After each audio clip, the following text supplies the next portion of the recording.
Pan-African Industrial Parks developer Arise IIP says that the Gabon Special Economic Zone has just become the world's first SGS neutral carbon industrial zone. Now, this landmark achievement comes a month before the 26th United Nations Climate Change Conference of Parties, which is scheduled to be held in Glasgow on October 31st. Well, let's now delve into Gabon's environmental plans in light of all this. We're joined by Lee White, the country's environment minister. Great to have you with us on the show today, Mr. White. Now, of course, let's start off with Gabon's environmental plans going forward. Give us more insight into the standards and, of course, the best practices that you implemented at the Gabon Special Economic Zone that allowed you to achieve this carbon neutral industrialization. In many ways, it's actually a carbon positive story. We created a public-private partnership with Olam and Arise, within which the Gabonese government is the major shareholder. And what we're trying to do in that industrial zone is to develop sustainable timber transformation, so based on sustainable forestry. And so we're using the economic zone to, if you want to save our forests by exploiting the forests and giving it sustainable value within Gabon. We've made that zone a carbon neutral zone, but we're also making all of the industries that feed into that zone, whether it's oil palm, which is carbon neutral in Gabon, and then the forestry, which actually is carbon positive, which makes Gabon, which is 88% covered by rainforest, one of the most carbon positive countries on the planet. And that economic zone is helping us to sustain that carbon positivity, to sustain the standing rainforests and to keep sucking carbon dioxide out of the atmosphere to protect the world. Right. And Professor, in light of all this, Gabon is seen as sort of leading the way in Africa when it comes to environmental issues. You also became the first African country to receive payments for reducing your carbon emissions. And you say your plan is to become a green superpower on the continent and globally going forward. How so? That was actually the Financial Times kind of title, the green superpower, but absolutely what we're trying to do is to find a new economic development model for Africa. Traditionally, Africa is a source of cheap raw materials, and when you're sending cheap logs out off the African continent, your natural resources don't have value for the people. So by transforming our natural resources, we're giving them value. By giving them value, we make them precious to the people of Gabon and to the government of Gabon. And in that way, we think we can improve environmental governance. We can maintain our rainforests, maintain the integrity of our ecosystems, restore our coastal ecosystems that have been damaged by unsustainable fishing.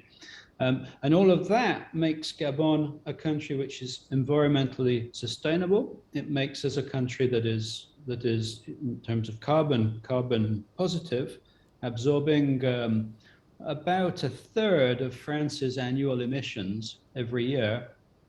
And what we're trying to do now through the UNFCCC is to turn those carbon sequestrations into Paris compliant carbon credits, such that Gabon can help other countries that have more problems reducing their emissions to be compliant with the engagement that we all have under the Paris Protocol to try and get down to carbon neutrality. And of course, you just recently passed a law in relation to this, allowing the country to trade in those carbon credits.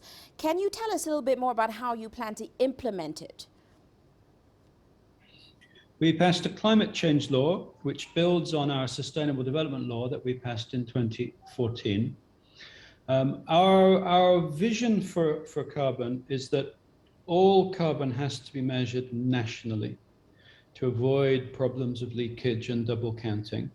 And so we're creating a national carbon registry, a national carbon market. all carbon credits created in Gabon will have to go through our national registry, so we have visibility on everything.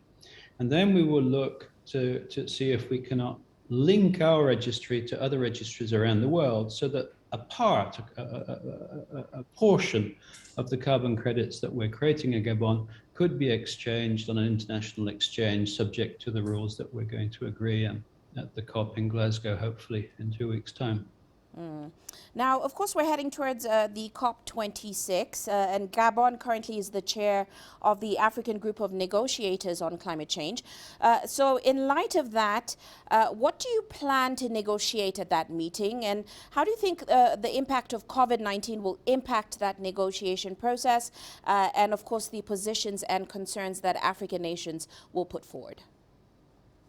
I think COVID makes this COP fairly unpredictable, because we haven't had the negotiating time to prepare all of the text that normally we would.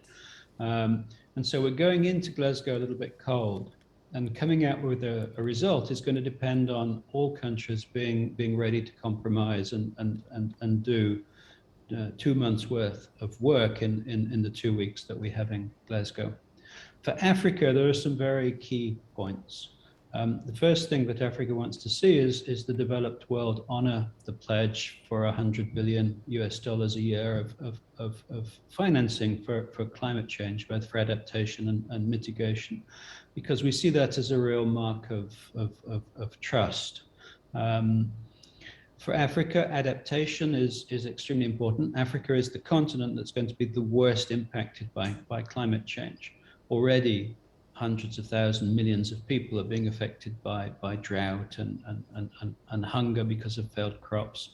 And so financing to help developing countries to adapt to this problem that we haven't created. Africa's contributed 3% of the emissions, but it's the continent that's having to spend the most trying to adapt our economies and adapt our cities, adapt our agricultural methods to climate change. So those are the two big points for